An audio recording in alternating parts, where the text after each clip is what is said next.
हे hello friends, कैसे हैं आप लोग। स्वागत है आपका वी आर ए क्लासेस में।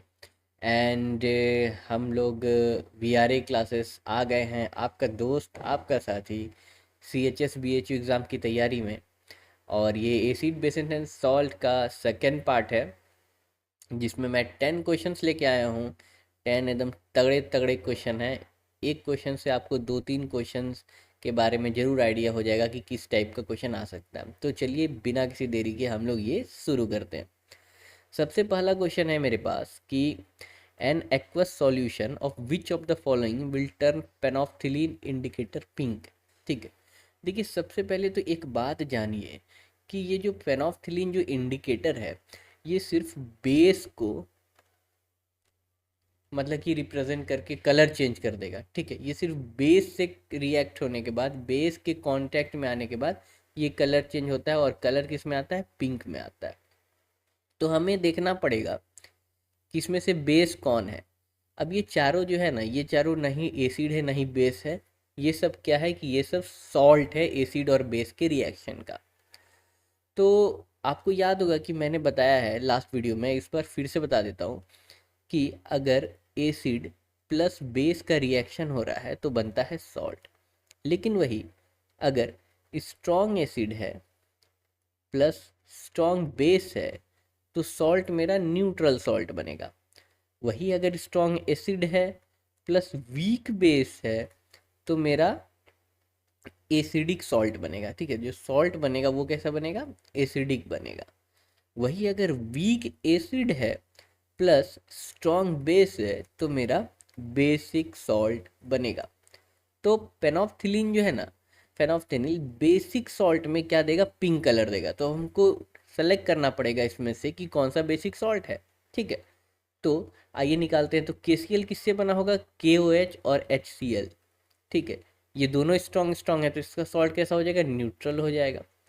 ये किससे बना होगा? KOH and H2SO4। ये दोनों स्ट्रॉन्ग एसिड एंड बेस है तो इसका भी सॉल्ट न्यूट्रल। ठीक है, पोटेशियम नाइट्रेट ये किससे बना होगा? ये बना होगा KOH प्लस HNO3 से।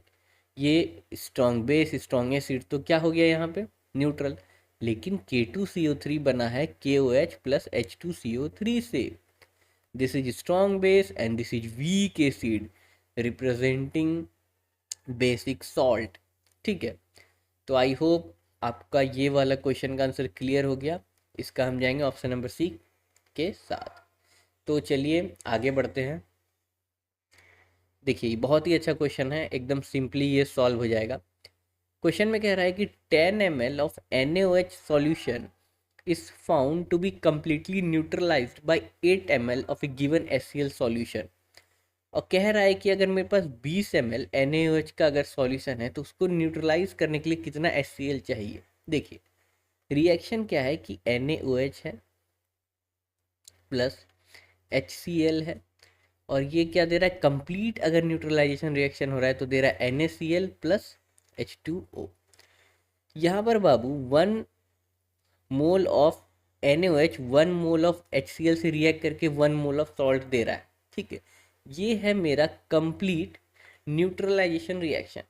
इसका मतलब कि इसमें भी कंप्लीट न्यूट्रलाइजेशन हो रहा है तो इसमें तो डेटा दे दिया है। तो डेटा क्या दिया है कि 10 ml NaOH है ना, और 8 ml HCl है। तो मेरा क्या हो रहा है कि कंप्लीट न्यूट्रलाइजेशन हो रहा है। ठीक है, तो इसको हम लोग यूनिटरी मेथड से बना सकते हैं। ठीक है, कि 10 ml में 8 ml चाहिए तो कंप्लीट न्यूट्रलाइजेशन हो रहा है। तो 1 ml में कितना चाहिए होगा? 1 ml में चाहिए होगा 10/8 ml। और वही 20 ml में कितना चाहिए होगा? तो भाई 8/10 × 20। तो कितना हो गया? ये हो गया 16 ml आंसर। समझ में आया? ठीक है, आगे बढ़ते हैं। समझ में आएगी कैसे हुआ? ठीक है, आई होप समझ में आ गया। नेक्स्ट क्वेश्चन देखते हैं हम लोग। नेक्स्ट क्वेश्चन है the pH of fully dissociated 0.05 molar H2SO4 solution is. कह रहा है कि 0.05 मोलर H2SO4 सॉल्यूशन एसिड है। तो नेक्स्ट क्वेश्चन की तरफ बढ़ते हैं हम लोग। The pH of fully dissociated 0.05 molar H2SO4 acid is, कह रहा है कि H2SO4 अगर 0.05 मोलर है तो उसमें H प्लस आयन का क्या कंसंट्रेशन होगा, वही तो pH है, तो pH क्या होगा उसका।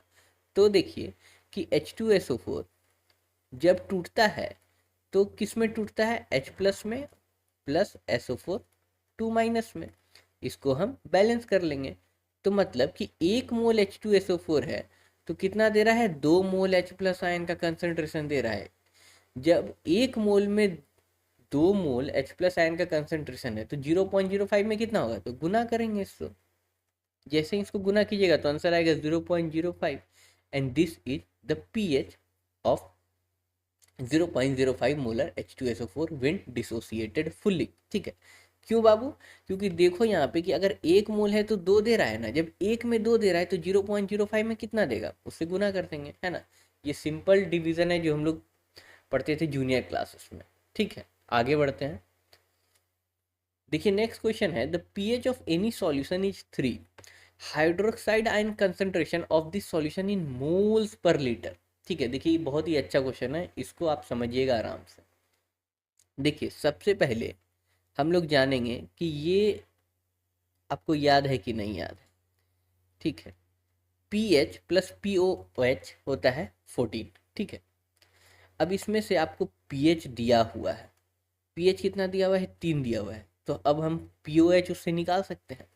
POH निकालेंगे कितना होगा, 14 माइनस 3 बराबर 11।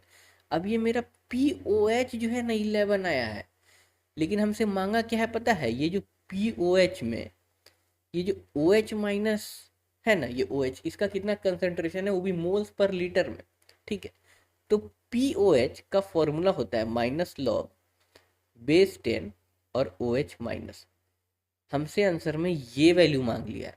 अच्छा ठीक है, अब देखिए लोगारिथमिक और इंडिसेस का जो है ना कन्वर्जन होता है, आप लोग मैथ में पढ़े होंगे। तो अगर इसको हम लोग कन्वर्ट करें तो कैसे करेंगे, सबसे पहले दोनों साइड हम लोग माइनस से गुना कर देंगे। माइनस से जैसे ही गुना करेंगे तो ये होगा POH, ये हो जाएगा log 10 और OH माइनस। अब हम क्या करेंगे, ये जो बेस है इधर ट्रांसफर करेंगे, इधर ट्रांसफर करेंगे 10 to the power minus POH बराबर OH माइनस। ठीक है, अब हमसे जो है ना यही चीज़ तो पूछ रहा है, तो OH माइनस का क्या वैल्यू है, 10 to the power minus POH। अब POH कितना था, 11 था, तो इसमें हम पुट करेंगे 10 टू दी पावर माइनस 11। अब बाबू लोग इसको ऐसे हम लोग लिख सकते हैं कि नहीं लिख सकते हैं। अगर 10 से अगर हम इसको गुना कर देंगे तो एक ऑब्वियसली कम हो जाएगा, तो 10 टू दी पावर माइनस 11 हो ही जाएगा। ठीक है, ऐसे लिखो या ऐसे लिखो बात बराबर है। तो आंसर क्या हो जाएगा, बी फॉर बॉम्बे। समझ में आया, आगे बढ़ते हैं। तो नेक्स्ट क्वेश्चन है हमारे पास, material used in manufacture of bleaching powder are. देखिए ब्लीचिंग पाउडर का मैन्युफैक्चर प्रोसेस का क्या रिएक्टेंट होता है ये आपको जानना जरूरी है। इसको आप लोग याद कर लीजिए कि स्लेग लाइम एंड क्लोरीन होता है। ठीक है, याद तो बोल दिए करने के लिए, लेकिन इसके पीछे का कंसेप्ट आपको VRA क्लासेस समझा कर भेजेगा। ठीक है, तो देखिए स्लेग लाइम होता है CaOH होल 2 और क्लोरीन Cl2।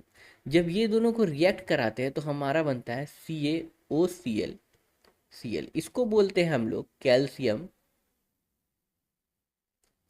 Oxy chloride. इसी का नाम है बाबू ब्लीचिंग पाउडर। ठीक है, और प्लस H2O। ठीक है, तो ये जो है हमारा रिएक्शन होता है, रिएक्शन बैलेंस्ड है, आप लोग चेक कर सकते हैं। ठीक है, तो कैल्शियम हाइड्रोक्साइड प्लस क्लोरीन का रिएक्शन कराने से हमें मिलता है calcium oxychloride plus water and this is bleaching powder. अब क्या होता है कि हम लोग ये वाटर इवोपरेट करवा देते हैं और इसको जो है ना पैकेट में ये जनरल स्टोर में मिलता है। अब क्या है कि ये जो कैल्शियम ऑक्सीक्लोराइड है ये ब्लीचिंग पाउडर CaOCl इसमें जब पानी मिलता है तो ये फिर रिएक्शन इसमें होता है और रिएक्शन होके बनता है CaOH whole 2 calcium hydroxide plus Cl2 और ये गैस एटमॉस्फेयर में स्केप कर जाता है।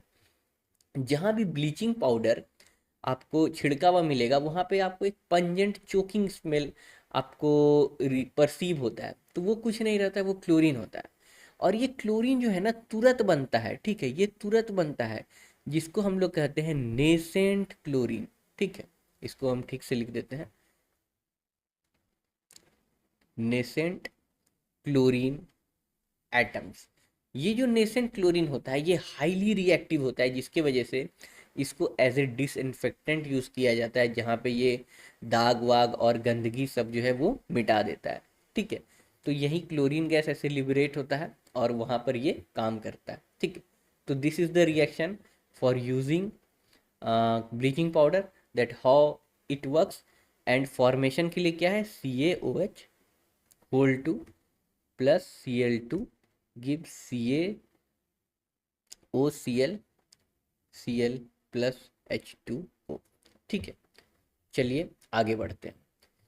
Setting of plaster of Paris takes place due to oxidation, reduction, hydration, और एक है डिहाइड्रेशन, एक है हाइड्रेशन। ठीक है, डिहाइड्रेशन मतलब होता है पानी निकल जाना। ठीक है, और हाइड्रेशन मतलब होता है पानी आ जाना। ठीक है, जैसे बोलते हैं ना कि गर्मी में डिहाइड्रेट हो गए, पानी निकल चुका है शरीर से, हाइड्रेशन मतलब पानी मिलना।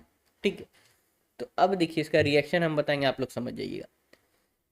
प्लास्टर ऑफ पेरिस, ठीक है, कैसे सेट होगा, तो प्लास्टर ऑफ पेरिस होता है CaSO4 डॉट हाफ H2O। ठीक है, अब इसमें हम क्या कर रहे हैं, पानी मिला रहे हैं। प्लास्टर ऑफ पेरिस सेट होकर क्या बनता है पता है, गिप्सम। गिप्सम का फॉर्मूला क्या होता है, तो सेट होके प्लास्टर ऑफ पेरिस क्या बन गया, गिप्सम बन गया। ठीक है, अब ये जो गिप्सम बना है, ठीक है, तो इसका फॉर्मूला क्या होता है, CaSO4 डॉट 2H2O। सॉरी दोस्तों, दरअसल लाइन चली गई अचानक से, तो मैं दिख नहीं रहा हूँ, पर कोई बात नहीं, हम लोग इस वीडियो को कंप्लीट कर लेते हैं ताकि आप लोग इस समय अच्छे से पढ़ाई कर लो। ठीक है, तो ये बनता है गिप्सम। इसको अगर हम बैलेंस करेंगे तो ये यहाँ पे 3/2, मतलब कि देखिए वाटर इसमें ऐड किए ना तो ये गिप्सम बन गया। ठीक है, और गिप्सम से प्लास्टर ऑफ पेरिस कैसे बनता है, इसको जो है ना हीट करते हैं तो बन जाता है CaSO4 डॉट हाफ H2O। ठीक है, ये एक रिवर्सिबल रिएक्शन है, जिसमें कि अगर हम लोग हीट करेंगे गिप्सम को तो बनेगा कैल्शियम सल्फेट, और ये हेमी हाइड्रस फॉर्म में होता है। ठीक है, और इसमें वाटर डालेंगे तो ये गिप्सम बन के सेट हो जाएगा। तो दिस इज हाइड्रेशन, क्योंकि इसमें पानी ऐड हो रहा है। आगे बढ़ते हैं, आगे है baking soda is produced by which process. देखो बाबू लोग, ये तो तुमको याद करना ही पड़ेगा, और इसका आंसर होगा सोलवे प्रोसेस। ठीक है, चलिए आगे बढ़ते हैं। देखिए एक बहुत अच्छा क्वेश्चन है, ठीक है, इसको बहुत ध्यान से देखिएगा। इसमें कहा है कि zinc dissolve in excess NOH forming.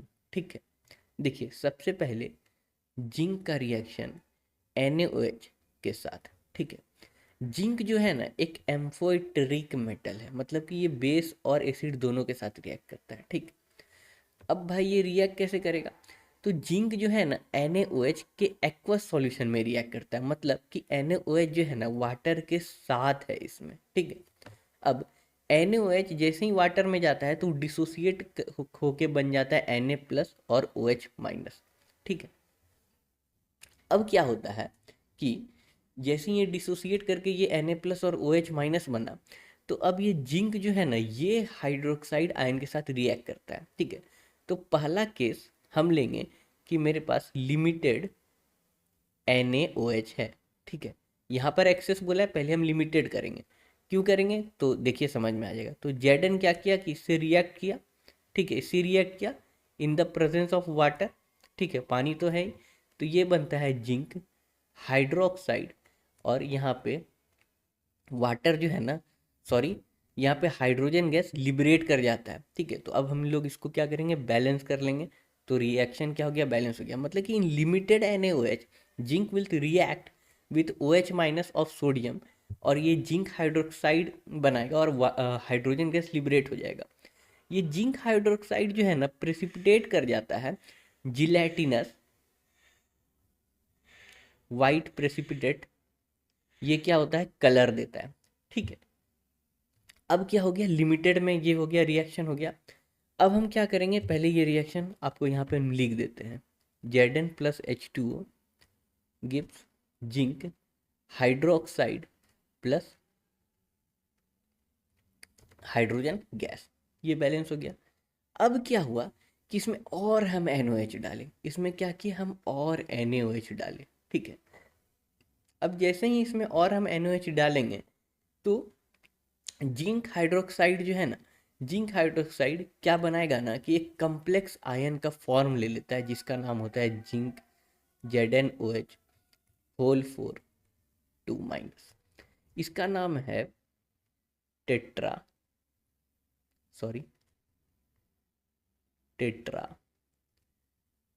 Hydroxo zincate. Tetra hydroxo zincate इस कंपाउंड का नाम है, ठीक है, जो कि एक 2 माइनस चार्ज के साथ रहता है। अब यही चीज जो है ना इस सॉल्यूशन में प्रेजेंट Na के साथ रिएक्ट कर जाता है। तो रिएक्शन कैसा होता है, रिएक्शन होता है Na plus ZnOH whole 4 2 minus, ठीक है। तो ये बनाएगा Na2ZnOH होल 4, ठीक है। इसको हम लोग कहते हैं सोडियम टेट्रा हाइड्रोक्सो जिंकेट, ठीक है, ठीक है। देखिए कैसे आएगी, सोडियम क्या किया, पहले लिमिटेड NaOH के साथ जिंक हाइड्रोक्साइड बनाया जो कि प्रेसिपिटेट किया, और NaOH डालेंगे तो प्रेसिपिटेट क्या हो जाएगा ना कि डिसॉल्व होके टेट्रा हाइड्रोक्सो जिंकेट एक कम्प्लेक्स आयन का फॉर्मेशन करता है जो कि उसमें प्रेजेंट एक्सेस NaOH के Na के साथ सोडियम के साथ रिएक्ट करके बनाता है सोडियम टेट्रा हाइड्रोक्सो जिंकेट। अब अगर हम इसको फर्दर हीट करेंगे तो क्या होता है ना कि बनता है मेरे पास सोडियम जिंकेट और वाटर क्या होता है इवोपरेट कर जाता है। तो फाइनली हमको जो प्रोडक्ट मिलता है वो मिलता है Na2ZnO2 जो जिसका की नाम है सोडियम जिंकेट, ठीक है। सोडियम जिंकेट हमको मिलता है जो कि इसका नाम है। तो आंसर क्या हो जाएगा Na2ZnO2। समझिए आप लोग, थोड़ा सा कॉम्प्लेक्स है पर बहुत ही इंटरेस्टिंग है। आप लोग इसको फिर से देखिएगा आपको समझ में आ जाएगा। अब देखिए next question. A buffer solution is a solution whose pH value on keeping the air, ठीक। देखिए बफर सॉल्यूशन जो है ना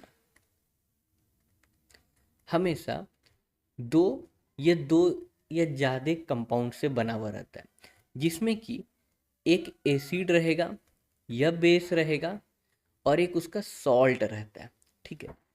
इसका काम क्या होता है ना कि ये रेसिस्ट करता है अपने आप को। जैसे कि हम लोग का ब्लड देखिए, हम लोग का ह्यूमन बॉडी का ब्लड एक एग्जैक्ट पीएच मेंटेन करके रखता है। कैसे मेंटेन कर लेता है, वो इसलिए मेंटेन कर लेता है क्योंकि उसके अंदर एसिड बेस दोनों है। जैसे मान लिए कि एक कमरा है, ठीक है, अब इसमें एक गुड बॉय भी है और एक बैड बॉय भी है। अगर इसमें बैड और हम डालेंगे तो गुड क्या करेगा, उस बैड से मिलकर उसको न्यूट्रलाइज कर देगा और अपना रूम का माहौल सेम रखेगा। ठीक उसी तरह मान लीजिए कि मेरे पास एक बैड गाय है एक गुड गाय है और इसमें और हम गुड डालने का कोशिश करें तो इक्विलिब्रियम तो डिस्टर्ब होगा ना, और हम गुड डालेंगे तो ये बैड इससे क्या करेगा, न्यूट्रलाइज इसको करेगा, इससे लड़के और माहौल सेम बना करके रखेगा। उसी तरह होता है बफर सॉल्यूशन में। बफर सॉल्यूशन में अगर मेरे पास एक बफर सॉल्यूशन है तो अगर उसमें एसिड है तो उसमें उसका कंजुगेट बेस रहता है, ठीक। अगर मेरे पास बेस का बफर सॉल्यूशन है तो उसमें कंजुगेट एसिड रहता है। पहला वाला केस में अगर एसिड और कंजुगेट बेस है, अगर इसमें हम और एसिड डालेंगे, ठीक है, तो एसिड डालेंगे तो पीएच क्या होगा, घटेगा। लेकिन कंजुगेट बेस क्या करता है ना कि इससे रिएक्ट करके न्यूट्रलाइजेशन रिएक्शन कर देता है जिससे कि इसका पीएच मेंटेन हो जाता है। लेकिन वही अगर बेस प्लस कंजुगेट एसिड है और इसमें क्या करेंगे कि फिर अगर इसमें अगर एसिड डालेंगे तो इसमें ये बेस रिएक्ट करके न्यूट्रलाइजेशन रिएक्शन करेगा। अगर हम इसमें बेस डालेंगे तो कंजुगेट एसिड है वो न्यूट्रलाइजेशन रिएक्शन करेगा। मतलब एसिड और बेस डालने के लिए दोनों में कंपाउंड रहता है जो कि उसको रेजिस्ट कर सकता है, ठीक है। तो इसका आंसर हो जाएगा डज नॉट चेंज, ठीक है। बफर सॉल्यूशन का पीएच चेंज नहीं करता है। हम लोग का ब्लड को देखिए, हम लोग कितना चीज़ भी खा पी ले लेकिन जब हम लोग का तबीयत खराब होता है तो ही ब्लड का पीएच चेंज होता है, उससे कभी चेंज नहीं होगा। तो उसमें भी इसी टाइप का चीज़ रहता है। आगे बढ़ते हैं। When CO2 is passed through lime water, it turns milky. The milkiness is due to the formation of, ठीक है, तो देखिए CaOH होल 2 यही है लाइम वाटर। इसमें अगर हम CO2 पास करें तो हमको मिलता है CaCO3 calcium chloride and sorry calcium carbonate, my mistake please. तो CaOH होल 2 में अगर कार्बन डाइऑक्साइड पास करेंगे तो मिलेगा कैल्शियम कार्बोनेट प्लस H2O, जो कि प्रेसिपिटेट कर जाता है और इसी के कारण हमें मिल्कीनेस देखने मिलता है। तो इसका आंसर हो जाएगा कैल्शियम कार्बोनेट। और जब भी घर में वाइट वाश होता है, ठीक है, तो वही एटमॉस्फेयर के वाइट वाश हम लोग किससे करते हैं? वाइट वाश के लिए हम लोग चूना खरीद के लेके आते हैं CO, और इसको रात भर छोड़ देते हैं पानी में, तो ये बनता है CaOH होल 2, ठीक है। अब यही CaOH होल 2 को हम लोग क्या करते हैं? दीवार पे लगा देते हैं। अब जैसे ही दीवार पे लगाते हैं तो एटमॉस्फेयर के CO2 से ये रिएक्ट करता है और CO3 कैल्शियम कार्बोनेट का ये एक लेयर वाल पे बना देता है, जिसके कारण हमें वाल बेहद ही वाइट देखने मिलता है, इसलिए उसको वाइट वाश भी कहा जाता है, ठीक है। तो इसका रीज़न यही है। VRA क्लासेस मतलब कि आपको कंसेप्ट के लिए सोचना नहीं पड़ेगा, ठीक है। थैंक यू वेरी मच कि आप वीडियो यहाँ तक देख रहे हैं, ठीक है। कमेंट में ज़रूर बताइएगा कि और आपको किस टॉपिक का जो है हम लोग उसको लेकर के आ जाएंगे। Okay, thank you very much.